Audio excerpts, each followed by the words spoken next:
පින්වත් ඔබ නිතර ධර්මය අසන්න අපේ channel එක subscribe කරන්න. ඔබට සම්මා සම්බුත් සරණයි. සාදු සාදු සාදු.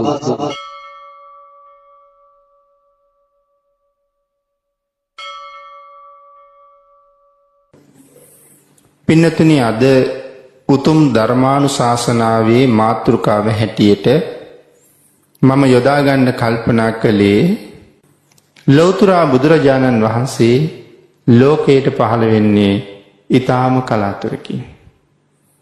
හැබැයි භාග්‍යතුන් වහන්සේ ලෝකයට හොයලා දෙන ඒ අති විශිෂ්ටතම ක්‍රමවේදය මෙතෙක් මේ ලෝකේ කවුරුවත් හොයාපු නැති ක්‍රමයක්. කාටවත් හොයාගන්න බැරි වුණ ක්‍රමයක්. අපි අපේ ජීවිත කාලෙම ගත කරන්නේ හිතට ඕන විදිහට. හිත කියන දේවල් වලට අනුව. අපිව මෙහෙයවන්නේ හිත විසින්. ඒ නිසා පෞකාර හැඟීමක් ආවත් සමහරලාට මං අකමැත්තෙන් නමුත් පව කරනවා. සමහර කෙනෙක් කියන්නේ මම කැමැත්තෙන් නෙමෙයි කෙරුවේ, නමුත් කරන්න සිද්ධ වුණා. ඉතින් මේ වගේ හිත අපිව මෙහෙයුවා. හොඳ පැත්තට නෙමෙයි, වැරදි පැත්තට. හිත කොහොමත් අකුසලයට යන්න කැමතියි. ස්වභාවයෙන්ම සත්වයා අකුසලයට බරයි. යම් කෙනෙකුට පුළුවන් වුණොත් ඇදවෙච්ච හිත ඍජු කරලා අකුසලයට යන්න නොදී කුසල් පැත්තට මෙහෙයවන්න, එදා ඉඳලා මේ හිත ඒ පැත්තට යන්න පටන් ගන්නවා. හැබැයි ඒකට ලොකු වීර්යයක් ඕන. පින්නතුනි, අර ඔබට අත්දැකීම් තියෙනවා. අපි දුරකථනයක් අරගෙන ඔය YouTube වාගේ නාලිකා බලනවා. Facebook වාගේ මේ වාගේ සමාජ ජාලා පරිහරණය කරනවා. දැන් බලන්න කෙනෙක් YouTube එකේ බණ අහනකොට, මම මේ පොඩි සරල උදාහරණයක් සඳහන් කරන්නේ අදහසකට. ඔගේ චිත්‍රපටි බලන්නත් පුළුවන්. ක්‍රීඩා තරඟ බලන්නත් පුළුවන්. බණ අහන්නත් පුළුවන්. සංගීත සංදර්ශන බලන්නත් පුළුවන්. කෙනෙක් චිත්‍රපටිම බලන්න පුරුදු වෙච්චාම ඒක දිගටම එන්නේ චිත්‍රපටිමයි. ක්‍රීඩා බලන අයට ඒක දිගට පෙන්වන්නේ එතන ඉඳලා ක්‍රීඩා තරඟමයි. බණ අහන කෙනෙක්ගේ දුරකථනයක් අරගෙන YouTube එකට ගිහිල්ලා බලහම ඒකේ එන්නේ ධර්ම දේශනාවයි. අන්න ඒ වාගේ තමයි මේ හිතත්. පෞකාර පැත්තට හිතන්න පටන් ගන්නකොට ඒ පැත්තටම යනවා. කෙනෙක් පිනට යොමු වෙන්න පටන් ගත්තාම, පින්කමක් සංවිධානය කරන්න ගත්තාම හැම වෙලාවෙම හිතට එන්නේ ඒ පින්කම කරන්නේ කොහොමද? පින්කම කරන්නේ කොහොමද? මොනවද කරන්න ඕනේ? කොතනද අඩුපාඩු? කොහොම කළොත් ලස්සනද? ඒ වාගේ සිතුවිලිමයි එන්න පටන් ගන්නෙ. කෙසේ වෙතත් මේ හිත අපිව පාලනය කළා. නමුත් භාග්‍යතුන් වහන්සේ දේශනා කළේ මම විසින් හිත පාලනය කරන ක්‍රමයක්. භාග්‍යතුන් වහන්සේගේ ක්‍රමයට අනුව, හිතට අනුව අපි වැඩ කළා නෙමෙයි, අපට අනුව හිත වැඩ කළා. රහතන් වහන්සේලාගේ ජීවිතය තිබුණේ එහෙමයි. ඒ හිත Tamanට ඕන විදිහට පාලනය කළා. භාග්‍යතුන් වහන්සේ මේ හිත Tamanට ඕන විදිහට පාලනය කළා. හිත කියලා කියන්නේ විශ්ව ලෝකයේ පුදුමාකාර ශක්ති සමුදායක්. ඒට අභියෝග කරන්න පුළුවන් තවත් බලයක් විශ්වයේ නැහැ කවදාවත් පිළිතුරු. ඒක නිසා භාග්‍යතුන් වහන්සේ දේශනා කරනවා තමන්ගේ හිත කීකරු කරන්න තමන් කොහොමද කටයුතු කරන්න ඕනේ. භාග්‍යතුන් වහන්සේ සවැත් නුවර ජේතවනාරාමේ වැඩ ඉන්න කාලේ.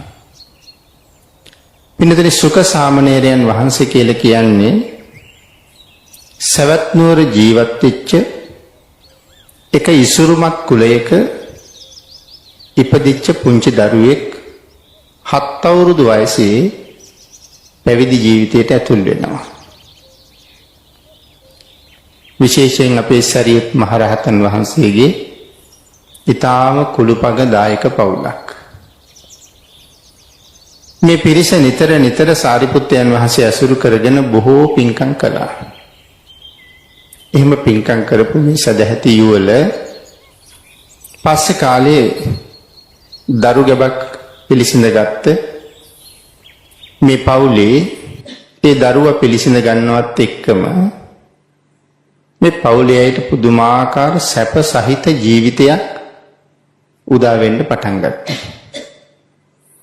ඒ සැප සහිත ජීවිතයක් ඒ පවුලටම උදා වෙන්න පටන් ගත්ත මේ දරුවා පිළිසිඳ ගත්ත නිසා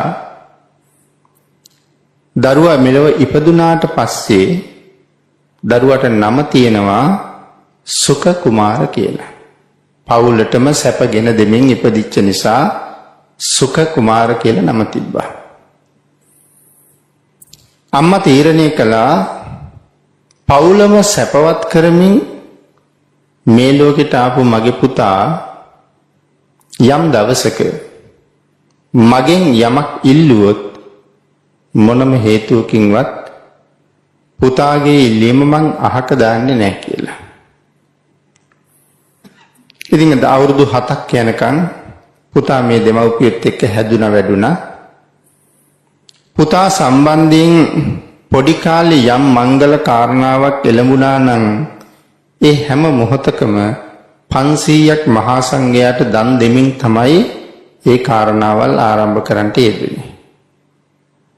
පොඩි කාලේ යම් මංගල කාරණාවක් කියලා කියහම ඉස්සරලාම නාවන දවසේ හිසකෙස් කපන දවසේ ඉඳුල් කට ගන්න දවසේ අකුරු කියවන දවසේ මේ වගේ අපිට විශේෂ අවස්ථා ලැබෙනවනේ. මේ අවස්ථාවන් ගැන තමයි මේ සඳහන් කරලා තියෙන්නේ. ඉතින් ඒ විදිහට මහා සංඝරත්නයට දම්පැන් පූජා කරමින් පුතාගේ ජීවිතයට ආශිර්වාද කරමින් මව්පියොත් මහා කුසල් වැඩියෙන් රැස් කර ගනිමින් ශරීයත් මහරහතන් වහන්සේ ඇසුරේ බොහෝ ගුණ ධර්ම සම්පූර්ණ කරන අතර දවසක පුතා අම්මගෙන් අහනවා අම්මේ මට මහාන වෙන්න දෙන්න බැරිද කියලා. අම්මා තීරණය කළා නිල්ලීමක් කළොත් බෑ කියන්නේ නැහැ කියලා. ඒ නිසා මේ මහා පුණ්‍යවන්ත කුමාරයාට ඒ පැවිදි වීමේ අවශ්‍යතාවය සම්පූර්ණ කරගන්න අම්මා ඉඩ දෙනවා. ශරීයත් මහරහතන් වහන්සේ ළඟමයි පැවිදි වෙන්න ඕන කියලා කියන්නේ.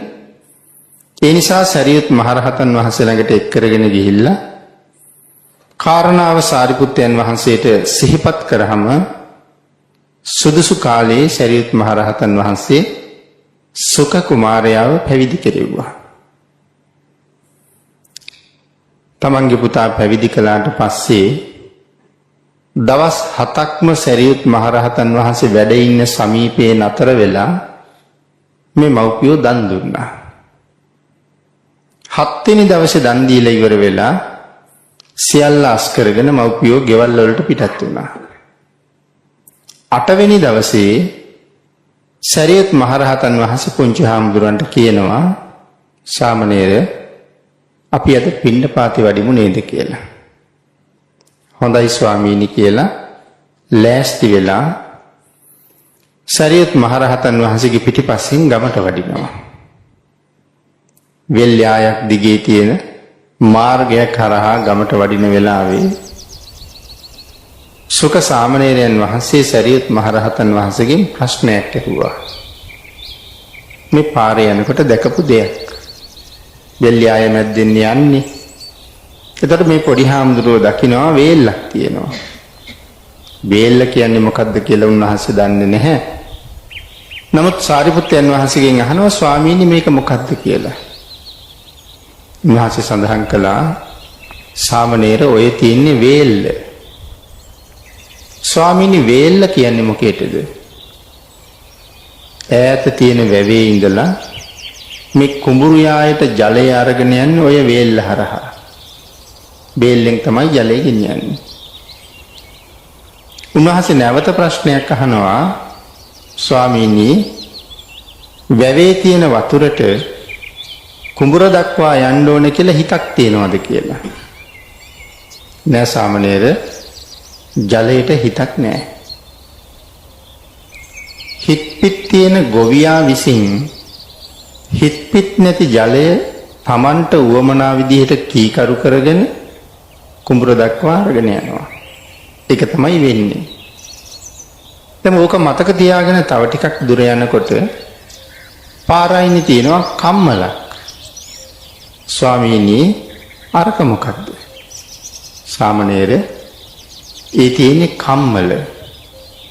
ස්වාමීනි කම්මලේ මොනවද කරන්නේ? සාමණේර බොහොම ශක්ති සම්පන්න යකඩ. මේ යකඩ වැඩ කරන්නා විසින් මේ කම්මලේදී රත් කරලා තලලා විවිධාකාර කැටි පිහිය මන්න පොරෝ වගේ දේවල් හදනවා. ඊට අමතරව යකඩ කීකරු කරගෙන Tamanට උවමනා තව බොහෝ දේවල් කරනවා. ස්වාමීනි යකඩවලටත් හිතක් නැද්ද කියලා ඇහුවා. නෑ සාමණේර යකඩ වැඩ කරන්නාගේ හිතට අනුව තමයි ඒ නිර්මාණ කරන්නේ. තවත් ටිකක් දුර යනකොට තියෙනවා වඩු මඩුවක්. ස්වාමීනි මේක මොකක්ද කියලා ඇහුවා. සාමණේර ඒක තමයි වඩු මඩුව. ස්වාමීනි මොනවද වඩු මඩුවේ හදන්නේ? සාමණේර ඇඳන් පුටු මේස අල්මාරි දොර ජනෙල් උළුවහු මේ වගේ දේවල් ඔක්කොම හදන්නේ වඩු මඩුවේ. ස්වාමීනි දැවවලටත් හිතක් නැද්ද? නෑ සාමණේර. වඩු වගේ හිතට අනුව තමයි නිර්මාණ කරලා තියෙන්නේ. දැන් කාරණා තුනක් ප්‍රශ්න තුනක් ඇහුවා. උත්තර ටික ලැබුණා. දැන් උන්වහන්සේ ඒක ගැන මෙනෙහි කර කර වඩිනවා. හිතක් නැති ජලය ගොවියා කීකරු කරගෙන කුඹුරට ගෙනියනවා. ඒතර ගොවියට පුළුවන් වුණා මේ ජලය මනාව කීකරු කරන්නට. ජලයට ඕන දිහාට යන්න දුන්නද? නෑ ගොවියට ඕන තැනට අරන් ගියා. කම්මල් කරුවට පුළුවන් වුණා Tamanට උවමනා විදිහට යකඩ කීකරු කරන්න. යකඩට ඕන විදිහට නෙමේ වැඩ වෙන්නේ කම්මල් කරුවට ඕන විදිහට. වඩුවට පුළුවන් වුණා දැවදඬු කීකරු කරලා Tamanට උවමනා දේ කරන්න. දැවවලට උවමනා දේ නෙමෙයි වෙන්නේ වඩුවට ඕන දෙයි වෙන්නේ. දැන් මේක පිළිබඳව හිත ඇතුලෙන් මෙනෙහි කරමින් තර්ක කරමින් යන පොඩි හාමුදුරුවෝ කල්පනා කරනවා Tamanට ඕන හැටියට ජලයත් යකඩත් දැවත් කීකරු කරපු මිනිස්සුන්ට Tamanගේ හිත වුවමනා විදිහට කීකරු කරන්න බැරි වුණානේ. බාහිර දේවල් කීකරු කරගෙන සතුටු වෙන මිනිස්සු හිත කීකරු කරගත්තොත් කොච්චරනම් සතුටු වෙයිද? උන්වහන්සේ කල්පනා කළා මම දවසක මගේ හිත කීකරු කරන්න ඕනේ. මට වෙන කරන්න දෙයක් නැහැ. මම හිත කීකරු කරනවා. දැන් උන්වහන්සේට හදිස්සි මේ වැඩි. ඒ නිසා සරියුත් මහරහතන් වහන්සේට කියනවා ස්වාමීනි සාරිපුත්‍රයන් වහන්සේ මං අද පිණ්ඩපාතයට එන්නේ නැහැ. ඇයි සාමණේර? ස්වාමීනි මම යනවා හිත කීකරු කරන්න. සරියුත් මහරහතන් වහන්සේ එහෙනම් පිණ්ඩපාතේ වැඩලා ඉවර වෙලා හවස් වරුවේ ඒ වැඩේ කරමු කියලා කිව්වේ නෑ. හොඳයි සාමණේර එහෙනම් යන්න. හැබැයි කුටියේ එළියට වෙලා හිත කීකරු කරන වැඩේ කරන්න එපා. මම එනතුරු කුටියේ දොර අරගෙන ඇතුළට වෙලා ඉන්න කියලා කිව්වා. මොකද මේ කුටියේ තියෙන කැලෑවේ වනසත්තු බොහෝසේ ගැවසෙනවා. අන්‍ය තීර්ථක ශ්‍රමණ බ්‍රාහ්මණ වෙනවා යනවා. ඒ නිසා මේ දරුවට කරදරයක් වෙයි කියලා තමයි කුටියට වෙලා මේ කාර්යය යෙදෙන්න කියලා කිව්වේ. සරියුත් මහරහතන් වහන්සේ ගමට යන්න පිටත් වුණා. සාමණේරයන් වහන්සේ කුටියට යන්න පිටත් වුණා.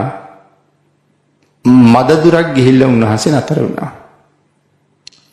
නතර වෙලා ආයෙ සරියුත් මහරහතන් වහන්සේට කතා කරලා කියනවා ස්වාමීනි එතකොට මට දවල්ට දාන්නේ සරියුත් මහරහතන් වහන්සේ සඳහන් කළා සාමණේර මම අරන් එන්නම් දානි ටිකක් මම අරගෙන එන්නම් එතකොට කියනවා ස්වාමීනි මට වෑංජන 100ක් එක්ක දානි ටිකක් ගේන්න පුළුවන්ද කියලා ඇහුවා සාමණේර ලැබුණොත් ගේන්නම් කියලා කිව්වා ලැබෙනවා ස්වාමීනි ඔබ වහන්සේගේ පිනට හම්බුනේ නැත්තම් මගේ පිනට හම්බෙනවද කියලා කිව්වා රහතන් වහන්සේ තර්ක කළේ නැහැ උන්වහන්සේ ගමට වැඩියා සාමණේරයන් වහන්සේ කුටියට වැඩම කරලා නිසීදනේ බිමේලලා භාග්‍යතුන් වහන්සේ අදිෂ්ඨාන කරලා වන්දනා කරලා භාවනාවට වාඩි වුණා. ඒ මොහොතේම සක්‍ර දේවේන්ද්‍රයන් වහන්සේට දැනුණා. මට දැනෙන්න තරම් මනුලොව මේ වෙලාවේ ගුණ පුරන්නේ කවුද? සක්‍ර දේවේන්ද්‍රයන් වහන්සේ බැලුවාම දැක්කේ සුඛ සාමණේරයන් වහන්සේ සරියුත් මහරහතන් වහන්සේගේ කුටිය ඇතුළට වෙලා හිත කීකරු කිරීමේ වෑයමක යෙදෙනවා.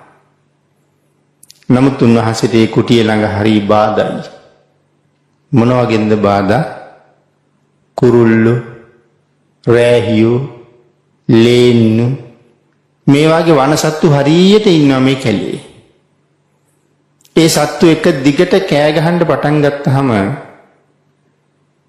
උන්වහන්සේට මේ කාරණාව අමාරුයි. ඒක නිසා සතරවරන් දෙවියන්ට කතා කරලා මතක් කළා සුඛ සාමණේරයන්ට හිත කීකරු කරගන්න සාරිපුත්තයන් වහන්සේගේ කුටිය ළඟ නිශ්ශබ්දතාවය ඇති කරන්න කියලා. වෙනතන විස්තර කරනවා නම් පැය ගාණක් මේ තැන්වල නතර වෙලා සාකච්ඡා කළ යුතු තැන් මේ තියෙන්නේ. සතරවරන් දෙවිවරු දැන් එන්නේ 7 අවුරුදු වයසේ පොඩි භික්ෂූන් වහන්සේ නමකගේ ගුණ පිරීමට උපකාර කරන්න. නමුත් කෝටි ගණන් පිරිස් පාලනය කරන මහ රජවරු 4 දෙනෙක් තමයි සතරවරන් දෙවිවරු කියලා කියන්නේ. සාමාන්‍ය අය නෙමේ පාලනය කරන්නේ මහා බල පරාක්‍රමයන්ගෙන් යුක්ත වෙච්ච නාගයෝ, යක්ෂයෝ, ගාන්ධර්වයෝ වගේ අය පාලනය කරන 4 දෙනෙක්. නමුත් ඒ 4 දෙනා දැන් සුඛ සාමණේරයන් වහන්සේගේ සේවකයෝ හා සමානයි. ඉතින් එතකොට මේ සුඛ සාමණේරයන් වහන්සේගේ පුණ්‍ය තේජස කොයිතරම්ද? මේ කාරණාව අපි විශේෂයෙන් නතර වෙලා කතා කළ යුතු දෙයක්. නමුත් අපිට පොඩි වෙලාවයි ඉන්නේ තියෙන්නේ. ඒ නිසා අපි මේ කාරණාව කෙටියෙන්ම සාකච්ඡා කරමු. සතරවරන් දෙවිවරු කුටිය ළඟට වැඩම කරලා කුරුල්ල කොබිය සියලු දෙනාම පන්නලා මෙතන නිශ්ශබ්ද කළා. ලෞතර බුදුරජාණන් වහන්සේ මේ සිදුවීම දැනගෙන සුඛ සාමණේරයෝ උදේවරුේම රහත් වෙනවද කියලා බැලුවා. උදේවරුේම රහත් වෙනවා. පැවිද්දෙන් 8 වෙනි දවසේ උදේවරුේම රහත්ත්වය ලබනවා. නමුත් බාධාවක් තියෙනවා. සරියුත් මහරහතන් වහන්සේ පිණ්ඩපාතේ කරගෙන ඇවිල්ලා රහත් වෙන්න කලින් දන් වළඳන්න කියලා කතා කරනවා. ඒ කියන්නේ රහත් වෙන්න කලින් දන් වළඳන්න කියන්නේ නැහැ. දානි වළඳන්න කතා කරනවා. එහෙම වුණොත් අරහත්ත්වයේ කරා යවෙන්නේ නැහැ. අනාගාමී භවෙන් නතර වෙනවා. ඒ නිසා බුදුරජාණන් වහන්සේ කල්පනා කළා අද සුඛ සාමණේරයෝ දන් වළඳන්නේ රහත් වෙලාමයි කියලා. භාග්‍යතුන් වහන්සේ සාරිපුත්තයන් වහන්සේගේ සුගන්ධ කුටිය ළඟට වැඩලා දොරකඩට පිටුපාලා මහා පාංශුකූලයේ බිමේලලා භාග්‍යතුන් වහන්සේ වැඩ හිටියා. එතකොට ඒ දොර ඇතුළට අය වෙන කාටවත් යන්න බෑ. මේ කාරණාව දන්නවා සක් දෙවිඳුත්. අවේලාවේ දන් වළඳන්න බෑ. ඒ නිසා සූර්ය දිව්‍ය රාජයාටයි චන්ද්‍ර දිව්‍ය රාජයාටයි කතා කරලා කියනවා ඉර මඩලයි හඳ මඩලයි මම කියන තුරු නවත්තන්න කියලා. පින්නතුනි හිරු විමානය කරගත්ත සෝවාන් වෙච්ච දිව්‍ය රාජයෙක් ඉන්නවා. සූර්යයා කියලා කියන්නේ දෙවියෙකුගේ විමානයක්. චන්ද්‍රයා විමානය කරගත්ත ආර්ය වූ දිව්‍ය රාජයෙක් ඉන්නවා. ඒ දෙන්න තමයි සූර්ය දිව්‍ය රාජයයි චන්ද්‍ර දිව්‍ය රාජයයි. මේ දෙන්නම භාග්‍යතුන් වහන්සේගේ ශ්‍රාවකයෝ. සෝවාන් වෙච්ච අය. පිරිත් පොතේ අපිට පහසුවෙන් හඳුනා ගන්න පුළුවන් සූර්ය පිරිත සහ චන්ද්‍ර පිරිත කියලා පිරිත් දෙකක් තියෙනවා. මේ දෙන්න වෙනුවෙන් රාහු අසුරේන්ද්‍රයාට කතා කරපු තැනක් තමයි ඒ තියෙන්නේ.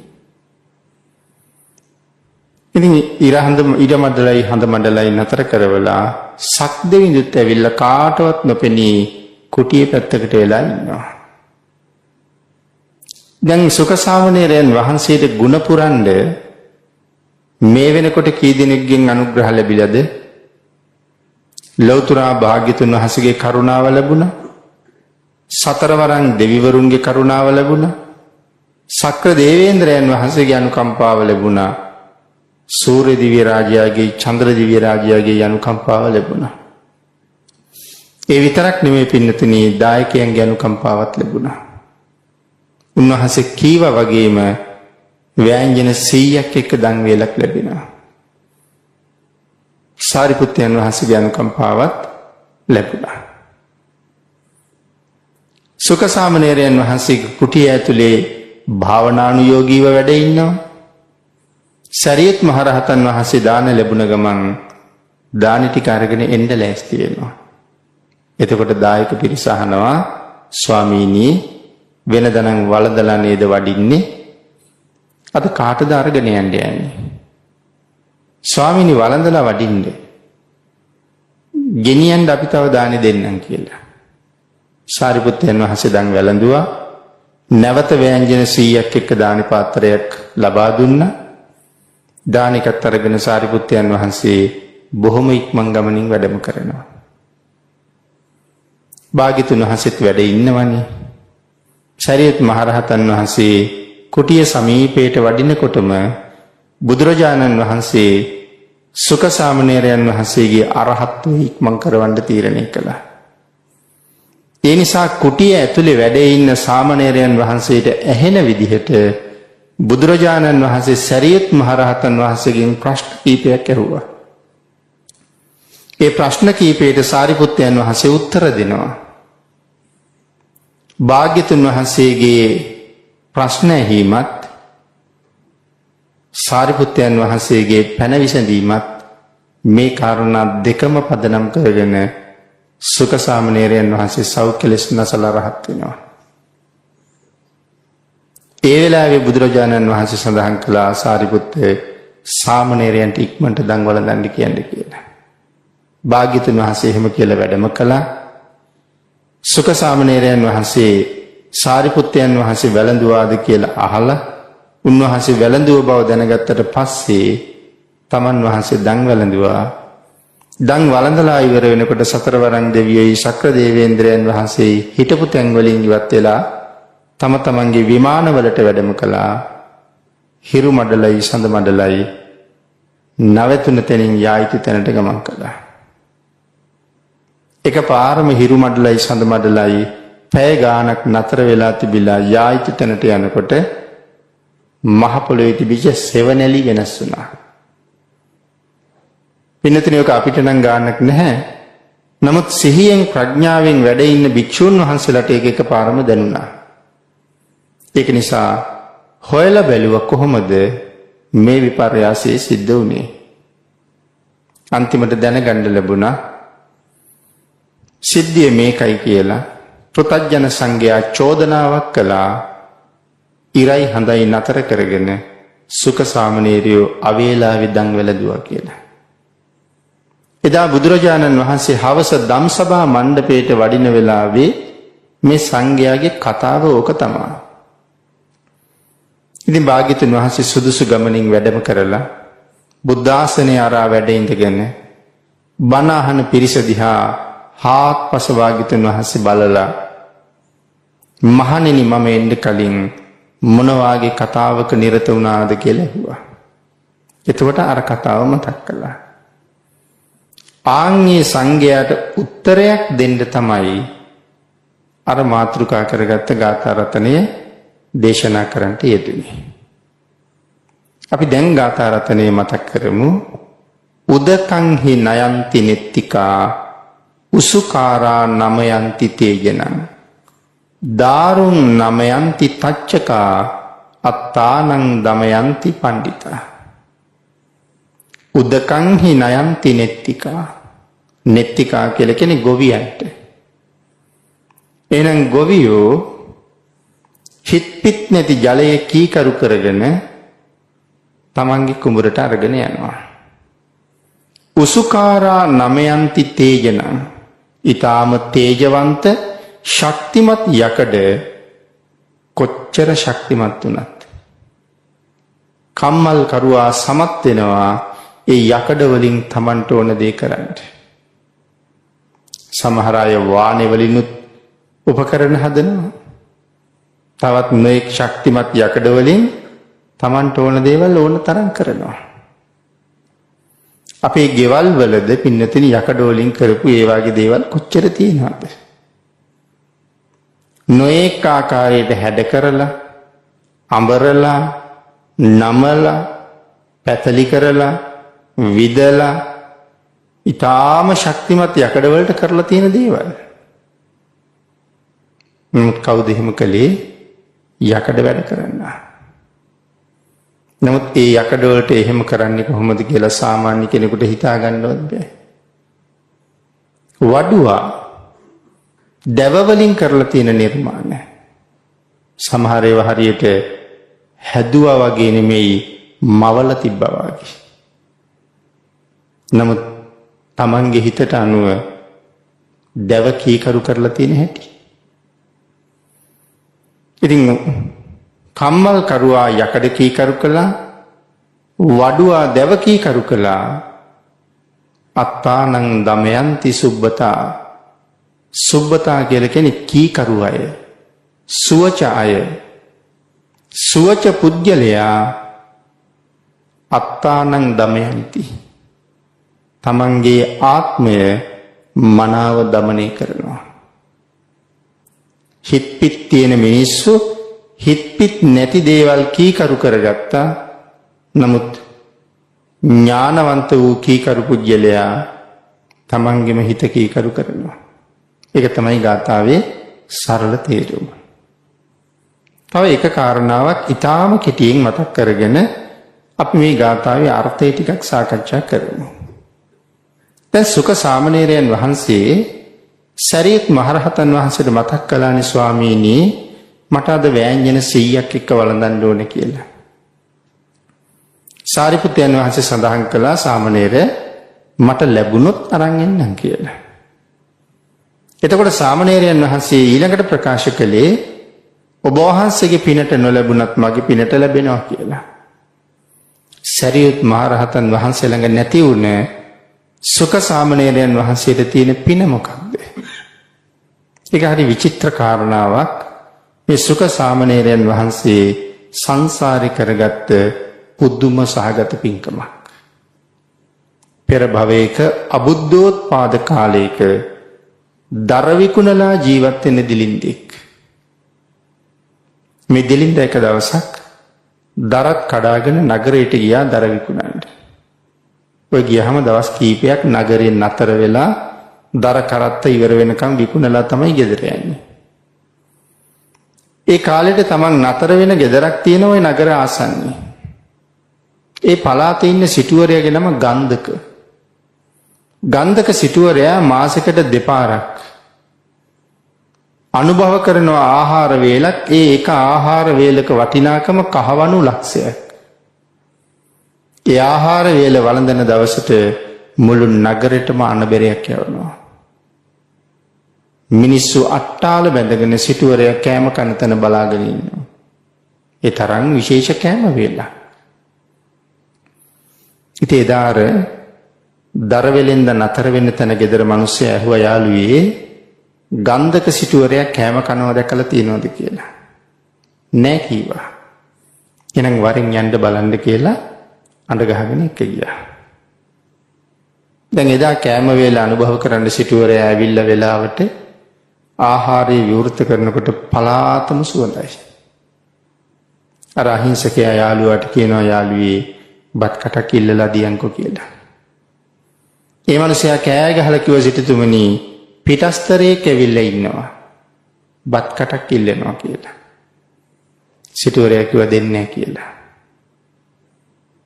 එතකොට අර මනුස්සයා කියනවා මට අද බත් කටක් දුන්නේ නැත්නම් ඇත්තමයි සියදි විහානි කරගන්නවා කියලා. එතකොට අර මනුස්සයා කියනවා නේ ස්වාමීනි මේකට ජීවිතේ දෙනවා කියලා බත් කටක් දෙන්න බත් කටක් නොලැබුණොත් සියදි විහානි කරගන්නවලු කියලා කිව්වා. මැරෙනවා නම් මැරිච්චාවි කිව්වා. එකෙකුට කටක් දුන්නාම ඔක්කොම ඉල්ලනවා. හැම එකාටම කට බෙදන්න ගියාම මං කන්නේ මොකද්ද කියලා ඇහුවා. බත් කටක් නෙමේ වෑංජන 100ක් එක කෑම වේලක්ම දෙන්නම්. හැබැයි අවුරුදු 3ක් රෑදවල් නිදි මරාගෙන වැටුප් නැතුව මගේ මාලිගාවේ වැඩ කරන්න ඕනේ කියලා කිව්වා. කැමති නම් කියන්න කියලා කිව්වා. අර මිනිහයා කිව්වා කැමතියි කියලා. පොඩි කාරණාවක්ද මේ බාරගන්නේ? රැට නිදියන්නත් අහනම් දවල්ට නිදියන්නත් අහනම්. වැටුප් දෙන්නේ නැහැ. රැයි දවලුයි දෙකම වැඩ කරන්න ඕනේ. සුළු කටුද? එනතින අපිට ওই විදිහට කියලා ලක්ෂ 2ක් 3ක් මාසයකට පඩිය දෙන්නම් කීවත් රෑ දවල් දෙකම නිදි මරාගෙන වැඩ කරන්න යයිද අපි? යන්නේ පින්නතිනි. නමුත් මේ පුජ්‍යලයා කිව්වා කියලා. පොඩි විවේකයන් ලැබෙන්න ඇති. නමුත් රෑ දවල් කියලා විවේකයක් ගන්න කාලයක් නැහැ. දැන් මේ මොනවටද මේ වැඩ කරන්නේ? දර ටික විකුණගෙනත් පවුල නඩත්තු කළානේ. දැන් බලන්න රෑ දවල් දෙකම අවුරුදු 3ක් මේ ගෙදර වැටුප් නැතුව වැඩ කරනකොට පවුල ජීවත් වෙන්නේ කොහොමද? එහෙනම් මොහු දරුවෝයි බිරිඳයි පවුලේයි ඔක්කොම අත්හැරියන්නේ. ආයි ගෙදර ගිහිල්ලා යන්න කියලා විවේකයක් ඉල්ලන්න නෙමෙයිනේ. අත්හැරියා ඒ සියලු දෙනාම. තමන්ගේ ජීවිතේ වගේ ඉන්න දරුවෝ, ඒ වගේම තමන්ගේ බිරිඳ, අම්මා තාත්තා හිටියනම් ඒ හැමෝම, යාළුවෝ මිත්‍රයෝ හිටියනම් සියලු දෙනාම තමන්ගේ කියලා ලෞකික වූ යමක් තිබුණා නම් ඒ සියල්ලම අත්හැරියා මේ කෑම වේලක් හින්දා. ආන් ඒක නිසා මිනිස්සු නමක් හැදුවා බත් බැලය කියලා. පින්නතුනි හරියටම අවුරුදු 3ම වැඩ කළා. සේවකයෝ ගිහිල්ලා සිටුතුමාට කිව්වා බත් බැලයගේ කාර්ය අකුරටම කළා කියලා. සිටුවරයා කියනවා එහෙනම් මම නාන තැනින් නාන්න කියන්නේ. දැන් එයාගේ කැපකිරීමට අවශ්‍ය දායාදේ ලැබෙන්න යන්නේ. එතකොට මම නාන තැනින් නාන්න කියහම දැන් නාන්න දෙන්නේ සිටුතුමා නාන තැනනේ. එතන මේ අපි ගිහිල්ලා නාන තැනකට වඩා බොහොම උසස් තැනක්. මම අඳිනවා වගේ ඇඳුම් වලින් සරසන්න කිව්වා. සිටුතුමා කෑම කන්නේ කහවණු ලක්ෂයක් වටින තලියක. ඒ තලිය තියාගන්න කහවණු ලක්ෂයක් වටින දරණුවක් තියෙනවා. ඒ දෙකම පලිඟු. කහවණු ලක්ෂයක් වටින පලිඟු මේසයක් තියෙනවා. කහවණු ලක්ෂයක් වටින පලිඟු පුටුවක් තියෙනවා. මේ පුටුවේ ඉඳගෙන අර මේසෙ ළඟ තමයි කෑම කන්නේ. කුටියත් ඒ වගේම තැනක්. යම්සේ මට ආහාර බෙදනවාද එවන්ම තලියක ආහාර බෙදලා එවන්ම පුටුවක එවන්ම මේසෙක වඩා හිඳවලා නගරේටම අඬබෙරේ යවලා කෑම වේල දෙන්න කිව්වා. පින්නතනි එදා සිටුවරයා කෑම කනවා බලන් දෙනවට වඩා තවත් දහස් ගණන් දෙනා ආවා. අවුරුදු 3ක විජයග්‍රහණය දකින්න. කෑම වේල අනුභව කරන්න ඔන්න මෙන්න ආහාර වේල විවෘත කළා. රසනහර පිනා යනවා සුවඳට. බත්පතට අත තියන්න ලෑස්ති වෙනකොටම ගන්ධමාදන පර්වතයෙන් පසේ බුදු කෙනෙක් පිණ්ඩපාතේ වෙදියා. එවලෙම නැගිට්ටවත් බැලයා බුදුරජාණන් වහන්සේ ළඟට ගිහිල්ලා බැලුවා පාත්‍රේ දානි තියනවද කියලා. ස්වාමීනි දානි ලැබිලා නෑ නේද කියලා ඇහුවා. ලැබෙයි පුතේ කියලා කිව්වා. නෑ ස්වාමීනි ලැබෙන්න කාලයක් නෑ. කාල වේලාව ඉක්ම යමින් තියෙනවා. මට අනුකම්පා කරන සේක්වා තමන්ගේ කෑම වේල ගෙනාවා පාත්‍රයට පිළිගන්නවා. භාගයක් බෙදනකොට අතවහලා කිව්වා ඇති කියලා. නෑ ස්වාමීනි ඇති නෑ. මේක දෙන්නෙකුට අනුභව කරන කෑම වේලක් නෙමෙයි මේක එක්කෙනෙකුගේ කෑම වේලක්. ස්වාමීනි සංසාරේ දන් දුන්නා මදි. සංසාරේ දන් දුන්නා මදිකමටම මේ කෑම වේල ලබන්න 3 අවුරුද්දක් මං විඳපු දුක දන්නේ මම විතරයි. ඒ දන් දුන්නේ නැති හින්දා. මෙලවින් සංග්‍රහයිපා පරලොවටම සංග්‍රහ කරන සේක්වා. සියල්ල ඉවසා වදාරන සේක්වා කියලා එක බත් සරලුවක් දිවේ තියලා මේ කෑම වේලේ රස මොකක්ද කියලාවත් බැලුවේ නැහැ. සියල්ල පිළිගන්නවා. මිනිස්සුන්ගේ සාදුකාර හඬ මුළු නගරයට දෝම්කාර දෙනවා. සිටුවරයටත් ඇහෙනවා. සිටුවරයා කල්පනා කළේ බැලයට බත් එක අනුභව කරගන්න බැරුව මිනිස්සු සමච්චල් කරනවද කොහෙද කියලා. සේවකයන්ගෙන් ඇහුවා මොකක්ද ඔය ඇහෙන ගෝසාව කියලා. එතකොට තමයි සඳහන් කළේ 3 අවුරුද්දක දාන වේල පසේ බුදුන්ට පූජා කළා.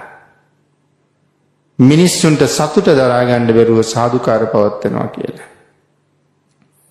අන්තිමට ගන්ධක සිටුවරයා බත් බැලයට කොච්චර ධන සම්පත් දුන්නද කියනවනම් එකම නගරේ සිටුවරු දෙන්නෙක් බිහි වුණා. බත්ත පටික සිතානෝ කියලා බත් බැලේ එදා ඉඳලා හැඳින්වුවා. මරණින් මත්තේ සුගතියේ ඉපදිලා සතර අපායක් එතනින් එහාට නොදැකම ඉඳලා අපේ භාග්‍යතුන් වහන්සේගේ කාලේ මනුලොව ඉපදිලා පවුලක් සැපයෙන් උතුරවලා මෙලොව එළිය දකින්නේ ඒ මහා පුණ්‍යවන්තයා තමයි. එදා දානි දුන්න පින මතක් වෙලා තමයි කියන්නේ ඔබ වහන්සේගේ පිනට නොලැබුණොත් මගේ පිනට වෑංජන 100ක් අද ලැබෙනවා කියලා. එන පින්නතුනි මේ කාරණාව අපි තව ටිකක් සාකච්ඡා කළොත් ගාථා රතනයෙන් කරුණු අරගෙන හිත්පිට නැති බොහෝ දේවල් හිත්පිට ඇති අය විසින් තමන්ට ඕන විදිහට කීකරු කරගත්තත් ඒ දේවල් කීකරු කරපු මිනිස්සු කවදාවත් තමන්ගේ හිත කීකරු කරන්න උත්සාහ කළේ නැහැ. එහෙනම් ඔබත් එහෙමයි මමත් එහෙමයි. හිත්පිට නැති දේවල් කොච්චර අපි කීකරු කරගන්නවද? ඇඳගෙන ඉන්න ඇඳුම ගැන හිතන්න. ඇඳුමටත් හිතක් නැහැ. ඒවා නිරන්තරයෙන් ලිහිලා යන දේවල්. නමුත් අපිට ඕන හැටියට කීකරු කරලා ගැට ගහලා හිර කරලා ඔය ඇඳගෙන පැලඳගෙන ඉන්නේ. අපිට ඕමනා හැටියට අය කීකරු කරගෙන ඉන්නේ. නැතු ඇඳුමට කිසි හිතක් නැහැනේ. පුටුව හදාපු මිනිසයාගේ හිතට අනුව හිත්පිට නැති ඔය ප්ලාස්ටික් අපිට ඉඳගන්න පහසු පුටුවක් හැටියට කීකරු කරලා තියෙනවා. ඉතින් මේ ලෝකේ හැමදේම හිතක් තියෙන අය විසින් තමන්ට අනුව කීකරු කළා. නමුත් ඒ මිනිස්සු කවුරුවත් තමන්ට වමනා විදිහට හිත කීකරු කරන්න බැරි වෙච්ච අය. ආන් ඒක නිසා සංසාරේ කෙරවලක් තාම දැක්කේ නැහැ. මේ සංසාරේ කොච්චරනම් අපි ඉපදුනාද?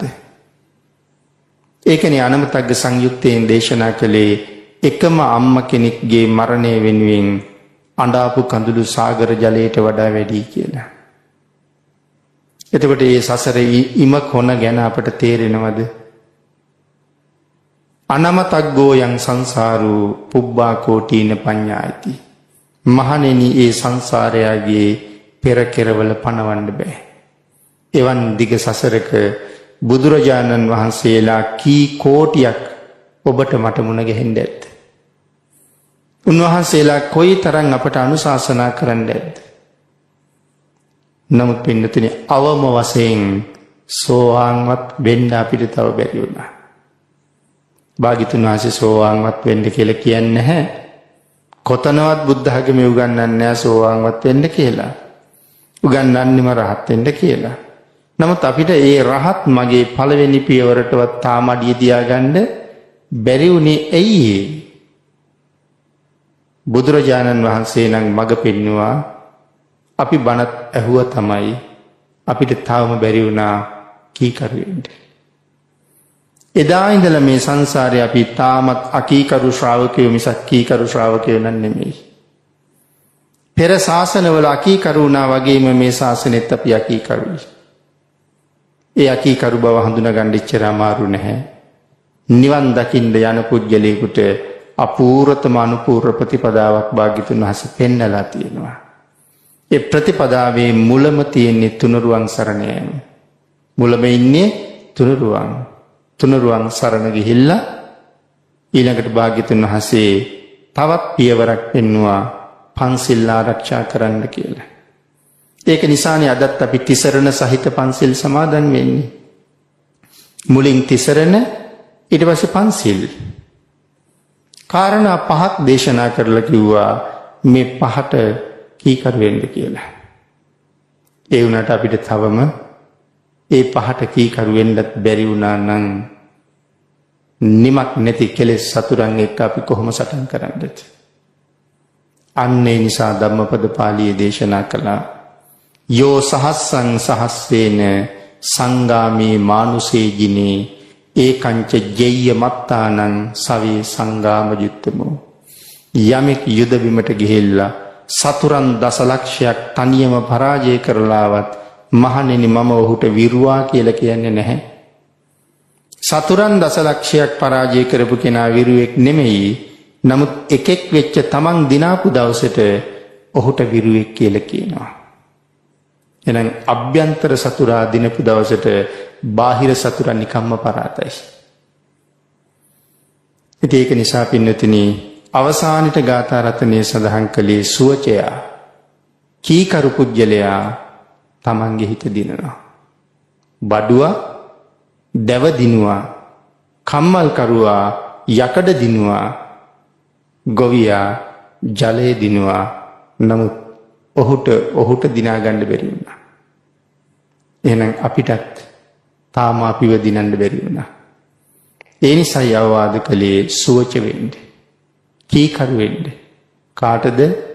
භාග්‍යතුන් වහන්සේගේ වචනෙට කීකරු වෙන්න. එදාට සසරක්ම දිනන්න පුළුවන්.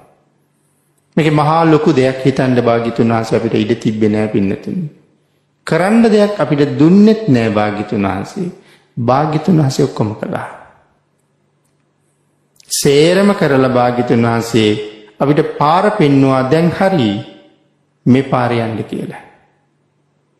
අපිට තාම පාරේ යන්නත් බැරි වුණා.